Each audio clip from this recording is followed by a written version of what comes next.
Sur le thème du territoire, on voit donc une vue qui a été faite avec un drone, donc une vue aérienne, où il y a quelques traces comme ça de l'humain, mais sinon on est vraiment dans un territoire qui est pour moi proche de quelque chose de finalement sans échelle, avec la possibilité que ce soit presque une vue macro sur du végétal, alors qu'on est vraiment sur une vue là, aérienne qui cadre un large spectre.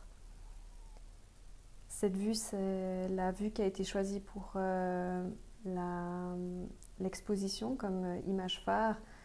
Je l'aime beaucoup cette vue parce qu'elle montre finalement le territoire de manière assez abstraite. On dirait que le territoire il est figé, qu'il ne bouge pas, alors que finalement il est façonnable, et il est façonnable notamment par l'administration publique qui donne un visage au paysage en le délimitant, en lui donnant une identité. On peut y voir plein de choses dans ce paysage en vue zénitale. On peut y voir de la moquette, du détail de végétal, des dunes ou des vagues de la mer. Moi, ce qui me plaisait vraiment, c'est de traiter le paysage comme une matière fluide.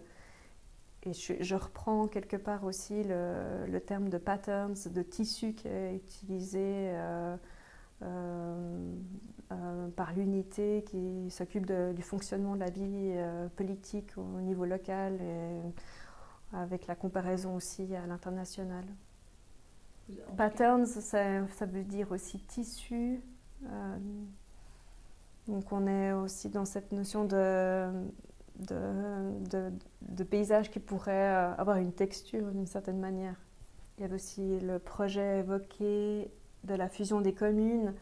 Là, quand il y a une fusion de communes, c'est pas forcément quelque chose qui est visible. Et puis sur un territoire, justement, les frontières, elles sont invisibles, mais elles sont quand même là de manière fantomatique.